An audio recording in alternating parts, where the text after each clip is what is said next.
পিতামাতা ঋণ কেউ শোধ করতে পারবে না? পারবে? কেউ ঋণ শোধ করতে পারবে না। ইমামে মালিক রহমাতুল্লাহ আলাইহি তিনি হজ পালন করতেছেন, দেখতেছেন একজন যুবক তার মাকে পুটলি বেঁধে, তার কোমর বাঁকা হয়ে গেছে, পুটলি বেঁধে মাথার মধ্যে নিয়ে কাবা ঘর তওয়াফ করতেছে। তখন ওই যুবককে জিজ্ঞাসা করা হলো, এটা তোমার কে? বললো, ওটা আমার মা। আমি যেভাবে হজ করতেছি আমার মাকে নিয়ে, আমার মার হক কি আমি আদায় করতে পেরেছি? বলো, না না, তুমি তোমার মার হক আদায় করতে পারো নাই। সুতরাং পিতামাতার হক কেউ আদায় করতে পারবে না। এই জন্য আমরা বেশি বেশি পিতামাতার খেদমত করব। আপনি যদি এখন পিতামাতার খেদমত করেন, এই খেদমতের বিনিময়ে আল্লাহ রাব্বুল আলামিন আপনাকে দুনিয়াতেও শান্তিতে রাখবে, আপনার সন্তান আপনার খেদমত করবে, মৃত্যুর পরেও আল্লাহ রাব্বুল আলামিন আপনাকে জান্নাতের ব্যবস্থা করে দেবে। সম্মানিত ভাইরা আমার, এই জন্য পিতামাতার খেদমত করতে হবে। পিতামাতার খেদমত ছাড়া কোনো উপায় নাই। পিতামাতার খেদমত ছাড়া কোনো উপায় নাই। বেশি বেশি পিতামাতার খেদমত করতে হবে। হযরতে আবু হুরায়রা রাদিয়াল্লাহু তাআলা আনহু সরকারে দু জাহান হযরত মুহাম্মদ সাল্লাল্লাহু আলাইহি ওয়াসাল্লামের দরবারে এসে কাঁদছেন। নবীজি বললেন, হে আবু হুরায়রা, তুমি কেন কাঁদতেছো? আবু হুরায়রা বললেন, ইয়া রাসূলুল্লাহ, আমার মা তো আমারে মেরেছে। তোমার মা তোমারে মারলো কেন? বলো, ইয়া রাসূলুল্লাহ, আমি যখন আপনার দরবার থেকে আমি আমার বাড়িতে গেলাম, বাড়িতে যাওয়ার পরে আমার মা আমারে বলল, হে আবু হুরায়রা, কোথায় ছিলি? আমি বললাম, মা, আমি নবী করিম সাল্লাল্লাহু আলাইহি ওয়াসাল্লামের দরবারে ছিলাম। ইয়া রাসূলুল্লাহ, আপনার কথা শোনার সঙ্গে সঙ্গে যেন আমার মায়ের গায়ে যেন আগুন লেগে গেল, সে রাগান্বিত হয়ে গেল, আমাকে মার আরম্ভ করলো। আমি বললাম, মা, আমাকে যদি মারতে মারতে তোমার বাড়ি থেকে বের করে দাও, তারপরও আমি নবীজির দরবার ছাড়বো না। আমাকে ধাক্কা দিয়ে বাড়ি থেকে বের করে দিল। এরপর নবীজি বললেন, হে আবু হুরায়রা, তুমি কি তোমার মায়ের বিরুদ্ধে আমার কাছে নালিশ করতে এসেছো? আবু হুরায়রা রাদিয়াল্লাহু তাআলা আনহু বললেন, ইয়া রাসূলুল্লাহ, আমি আমার মায়ের বিরুদ্ধে নালিশ করতে আসি নাই, আমি এসেছি যে আপনি আমার মার জন্য দোয়া করেন যেন আল্লাহ রাব্বুল আলামিন আমার মাকে হেদায়েত দান করে। নবী করিম সাল্লাল্লাহু আলাইহি সাল্লাম সঙ্গে সঙ্গে দুই হাত তুলে দোয়া করা শুরু করলেন, আল্লাহুম্মা ইহদি উম্মা আবি হুরায়রা, আল্লাহুম্মা ইহদি উম্মা আবি হুরায়রা, হে আল্লাহ, তুমি আবু হুরায়রার মাকে হেদায়েত নসিব করে দাও। এইদিকে আবু হুরায়রা দৌড়ানো আরম্ভ করলো। আমি আগে দৌড়ে বাড়িতে গিয়ে পৌঁছে যেতে পারি না আমার আগে আমার নবীর দোয়া বাড়িতে পৌঁছে যায়? এভাবে দৌড়ানো আরম্ভ করলো। পেছন থেকে সাহাবী জামা টেনে ধরলো। আবু হুরায়রা বলল, আমার জামা ছেড়ে দাও, আমাকে যেতে দাও। আমি আগে দৌড়ে বাড়িতে গিয়ে পৌঁছি না আমার নবীর দোয়া আমার আগে বাড়িতে পৌঁছে গেল। আবু হুরায়রা রাদিয়াল্লাহু তাআলা আনহু বলেন, আমি দৌড়ে বাড়িতে গেলাম। বাড়িতে যাওয়ার পরে যখন আমি পলায়ন করলাম, আমার মা ভিতর থেকে বলল, কে? আমি বললাম, মা, আমি হলাম তোমার আবু হুরায়রা, দরজা তুমি এখন খুলে দাও। মা সুন্দর হয়ে বলল, বাবা আবু হুরায়রা, তুই একটু দাঁড়া, আমি দরজা খুলছি। আবু হুরায়রা রাদিয়াল্লাহু তাআলা আনহু বললেন যে, এখন জানি আমার মনে হলো যে নবীজির নিক্ষিপ্ত তীর তার নিশানায় পৌঁছে গেল। এরপরে যখন দরজা খুললেন, দেখতেছেন যে তার মার চুল থেকে টিপ টিপ করে পানি পড়তেছে। মা সঙ্গে সঙ্গে বলতেছে, বাবা, তোমাকে মারার পরে আমি অনুতপ্ত হয়েছি, আমি তো ভুল করে ফেলেছি। বাবা, আমি ভুল করে ফেলেছি, আমাকে নিয়ে চলো মুহাম্মাদুর রাসূলুল্লাহ সাল্লাল্লাহু আলাইহি ওয়াসাল্লামের দরবারে। সঙ্গে সঙ্গে মা এসে কালেমা পড়ে ইসলাম ধর্ম গ্রহণ করে নিলেন। আবু হুরায়রা এখন বর্তমান জামানার সন্তানরা হলে কি করবে? মা যদি সন্তানকে মারে, বর্তমান যে পরিস্থিতি, সন্তানও মাকে মারবে। কিন্তু সাহাবী আবু হুরায়রাকে মারার পরও তিনি কিছু করলেন না। এটাই হলো ইহসান, ভালোবাসা। মা আপনাকে যাই করুক, আপনি মার বিরুদ্ধে অ্যাকশন নিতে গেলে আপনি আপনার কপাল আপনি পুড়ে ফেলবেন। আল্লাহ রাব্বুল আলামিন কোরআনে কারীমের মধ্যে বলেছেন, إما يبلغن عندك الكبر أحدهما أو كلاهما فلا تقل لهما أف ولا تنهرهما وقل لهما قولا كريما এই আয়াতের মধ্যে কয়েকটি কথা বলা হয়েছে। এক নম্বর বিষয় হলো পিতামাতার ব্যাপারে তুমি কষ্ট পেয়ে উফ শব্দ করবে না। আরেকটা বিষয় বলা হয়েছে যে কখনো পিতামাতাকে কি করবে না, ধমক দিবে না। আমাদের সমাজে ধমক দেওয়া আছে কিনা? আয়াতের মধ্যে বলা হয়েছে যদি তোমার জীবদ্দশায় তোমার পিতামাতার একজন অথবা দুইজন পৌঁছে যায় তাহলে তাদের সঙ্গে তুমি উফ শব্দ করবে না, তাদেরকে ধমক দিবে না, তাদের সঙ্গে কি করবে, সম্মান সূচক আচরণ করবে, সম্মানজনক ব্যবহার করবে। সম্মানিত ভাইরা আমার, মালিক ইবনে দিনার রাহমাতুল্লাহ আলাইহি তিনি হজ সম্পাদন করার জন্য গেছেন। যাওয়ার পরে আরাফার ময়দানে তিনি বলছেন, আল্লাহ আমি জানি না কার হজ কবুল হয়েছে আর কার হজ কবুল হয় নাই। হে আল্লাহ, আমি যদি জানতাম তাহলে যাদের হজ কবুল হয়েছে তাদেরকে আমি মোবারকবাদ করতাম, আর যাদের হজ কবুল হয়নি তাদের জন্য আমি সমবেদনা করতাম। স্বপ্নের মাধ্যমে দেখলেন একজন ব্যক্তি হজ কবুল হয়নি, তার নাম হচ্ছে মোহাম্মদ বিন হারুন। তখন খোঁজ করতে করতে তিনি চলে গেলেন যে এখানে মোহাম্মদ বিন হারুন নামে কে আছে। লোকেরা বলল, তুমি তো একটা আবেগ ব্যক্তির কথা বলতেছ, সব সময় সে ইবাদত বন্দেগীর মধ্যে সে লিপ্ত থাকে, সে একটা বিরাট বাড়ির মধ্যে আছে, সে ইবাদতের মধ্যে আছে। খোঁজ করতে করতে মোহাম্মদ বিন হারুনের কাছে চলে গেল। যাওয়ার সঙ্গে সঙ্গে বলল, আপনি কি আমার কাছে এসেছেন? আমার হজ কবুল হয় না, এই জন্য কি আপনি আমার কাছে এসেছেন? প্রত্যেক বছর একজন আল্লাহর ওলি স্বপ্ন দেখে দেখে আমার কাছে আসে, আমার হজ কবুল হয় না। বলল, কারণটা কি?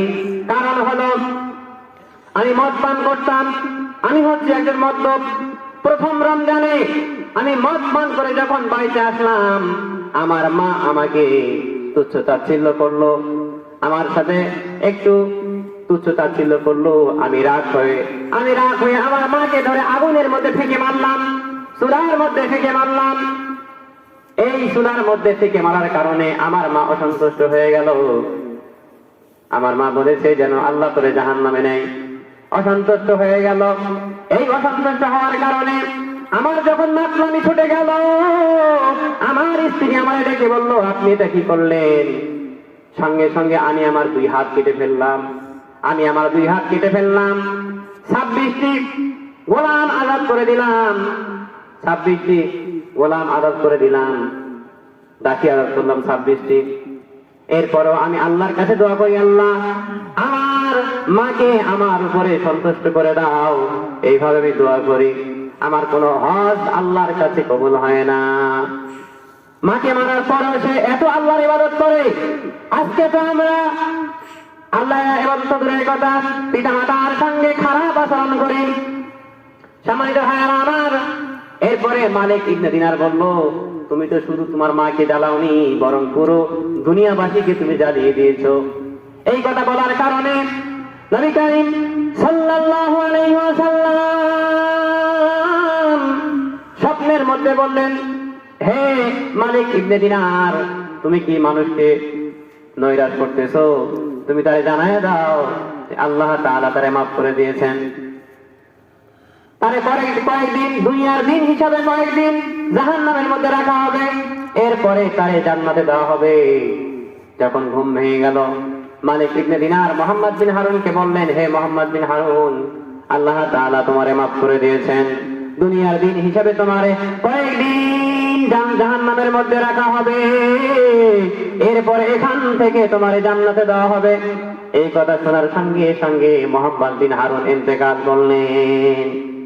সম্মানিত ভাইয়েরা আমার, এই জন্য বলি পিতা মাতার খেদমত ভালো করে করবেন। মা যদি অসন্তুষ্ট হয়ে যায় তাহলে আপনার কোনো উপায় থাকবে না, জাহান্নাম ছাড়া উপায় থাকবে না। এই জন্য পিতা মাতার খেদমত ভালো করে করতে হবে। পিতা মাতার খেদমতের কারণে আল্লাহ রাব্বুল আলামিন বলেছেন যে সমস্ত দোয়ার মাঝে পর্দা আছে, কিন্তু পিতামাতার দোয়ার ব্যাপারে কোনো পর্দা নাই। কোনো পর্দা আছে? পিতামাতা দোয়া করলে আল্লাহ তাআলা সঙ্গে সঙ্গে কবুল করে নেন। হাদিসটি হচ্ছে আপনার ইবনে মাজার হাদিস, 3863 নম্বর হাদিস। লাইসা শাইউন ইল্লা বাইনাল্লাহি হিজাবুন ইল্লা কাউলু লা ইলাহা ইল্লাল্লাহ ওয়া দুআউল ওয়ালিদি। প্রত্যেক দোয়ার ক্ষেত্রে একটা পর্দা আছে, কিন্তু পিতামাতার দোয়ার ক্ষেত্রে কোনো পর্দা নাই। এমনকি আল্লাহ তাআলার নূরের পর্দার কাছাকাছি দোয়া পৌঁছে যায়। দুইটি বিষয়, একটা হলো লা ইলাহা ইল্লাল্লাহ, একটা হলো পিতামাতার দোয়া। এই দুইটি বিষয়ে কোনো পর্দা নাই। একজন বিধর্মী সে যদি 70 বছর বয়সেও ইখলাসের সহিত লা ইলাহা ইল্লাল্লাহ বলে আর খাস করে তওবা করে, তার 70 বছরের সব গুনাহ আল্লাহ মাফ করে দেবে। কিন্তু শর্ত হলো ইসলাম গ্রহণ করার পরে আর কোনো গুনাহ করা যাবে না। অনুরূপভাবে পিতামাতা যদি কোনো সন্তানের জন্য দোয়া করে, তাহলে আল্লাহ তাআলা ওই দোয়া কবুল করে। এর মধ্যে কোনো পর্দা থাকে না, ঠিক না? আমরা কি পিতামাতার খেদমত করবো? ইনশাআল্লাহ। এখন কিছু কিছু লোক আছে না, ওয়াজ শুনে খুব সুন্দর, ওয়াজ শুনে করে আরে হুজুর তো খুব সুন্দর ওয়াজ করলো রে করে, এখন সিন্দির মধ্যে যায়, সাজদারের মধ্যে যায়, যাইতে যাইতে কিছু রাস্তা যায়, ঠান্ডা লাগছে বোঝেন নাই, কিছু আছে না বিড়ি খোর, খুব সুন্দর ওয়াজ করছে রে, রাস্তার মধ্যে অর্ধেক যায় কয় এই ধরা বিড়ি ধরা বিড়ি ধরা।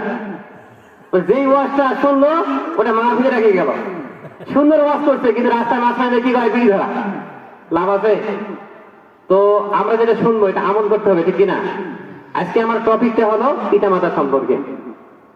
আমল যদি না করি তাহলে এই ওয়াজের কোনো কাজ আসবে? আমল করতে হবে। আমল সে জিন্দেগি বানতি হয়। আমলের মাধ্যমে একটা ব্যক্তি কি হবে? জান্নাতি হবে। আবার আমলের খারাপ আমলের কারণে সে কি হবে? জাহান্নামী হবে।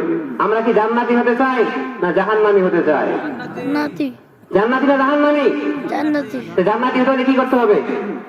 নামাজ, রোজা, হজ, যাকাত যা আছে পিতামাতার খেদমত থেকে শুরু করে আপনার ব্যক্তিগত জীবন থেকে রাষ্ট্র পর্যন্ত সব হতে হবে কি নিয়ে? কোরআন দিয়ে হতে হবে, ঠিক কিনা? কোরআন ছাড়া কোনো বিকল্প আছে? কোরআনের বিকল্প যদি কেউ কিছু খোঁজে তাহলে শয়তানি ছাড়া কিছু নাই। তাহলে কি হতে হবে? শয়তানের চেলা হতে হবে। এই জন্য আমরা কি করবো? আল্লাহ তাআলার দাসত্ব থেকে নিজেকে আমরা কি করব? অগ্রসর করব, যাতে করে বেশি বেশি আমরা আল্লাহ পাকের দাসত্ব করতে পারি, ইবাদত করতে পারি। পিতামাতার খেদমত, সন্তানদেরকে আমরা মানুষ করব, এটা এর ক্ষেত্রেও আমরা কি করব? কোরআন সুন্নাহ ভিত্তিক নিজের সন্তান সন্ততিকে কি করব? মানুষের মতো মানুষ করব, ঠিক কিনা? এগুলো কি পারবো?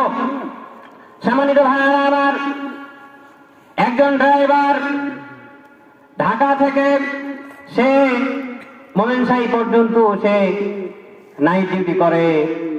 এই ড্রাইভার বাড়িতে যাওয়ার পথে দেখলেন, বাড়িতে যখন গেলেন যাওয়ার পরে দেখলেন যে তার স্ত্রী আর তার মা ঝগড়া লেগেছে। উনি যাওয়ার সঙ্গে সঙ্গে মা বুঝতে পারলো ছেলে এসেছে, সঙ্গে সঙ্গে মা শরম পেয়ে ঘরের মধ্যে চলে গেল। আর স্ত্রী জ্ঞান হেরে যাওয়ার সে অ্যাক্টিভ করলো, একটা অভিনয় করলো। স্বামীকে দেখার সঙ্গে সঙ্গে সে একটা অভিনয় করলো, পড়ে গিয়ে সে বেহুশ হয়ে গেল। কিন্তু আসলে সে বেহুশ হয় নাই, তার স্বামীকে এটা দেখালো। স্বামী যখন দেখলো স্ত্রী বেহুশ, সঙ্গে সঙ্গে মার ঘরে গিয়ে দেখে মা বসা, পেছন থেকে মাকে এমন জোরে একটা লাথি দিল, এক লাথি খেয়ে মা পড়ে গেল। পড়ে যাওয়ার পরে সে আল্লাহর কাছে দোয়া করলো, আল্লাহ আমার স্বামী মারা গিয়েছে, আমি কষ্ট করে সন্তানটারে আমি মানুষ করলাম, কিন্তু আমাকে বিনা অপরাধে আমাকে সে মারলো। হে আল্লাহ, যদি আমি আমার সন্তানের মার খাওয়ার আগে ইন্তেকাল করতাম তাহলেই তো আমার ভালো হতো। এইদিকে ছোট বাচ্চাগুলো দৌড়ে আসলো, এসে বলল, বাবা তুমি কেন দাদিকে মারলে? দাদির তো কোনো অপরাধ নাই, আমাদের মা এমনি এমনি সে পড়ে গিয়েছে, সে একটা অভিনয় করেছে, তুমি কেন দাদিকে মারলে? ছেলেও বিষয়টা বুঝতে পারলো। একটু পরে দেখে যেই বিবির জ্ঞান হারিয়ে গিয়েছিল ও আবার আসে, তার স্বামীর হাত ধরে নিয়ে গেল। আসলে এটা দেখাইলো যে মা তারে মেরেছে, তাহলে সে তার মাকে মারবে, মাকে কষ্ট দেওয়ার জন্য সে অভিনয়টা করলো। নিয়ে যাওয়ার পরে ছেলে তার ভুলটা বুঝতে পারলো, মন চাইলো যে মার কাছে ক্ষমা চাই, সে ভাবলো আমি তো রাতের বেলা ডিউটি করব, যাওয়ার সময় মার কাছ থেকে আমি ক্ষমা চেয়ে নিয়ে যাব। কিন্তু রাত হয়ে গেল, মার কাছে তার ক্ষমা চাওয়ার কোনো সুযোগ হলো না। সে চলে গেল নাইট ডিউটি করার জন্য।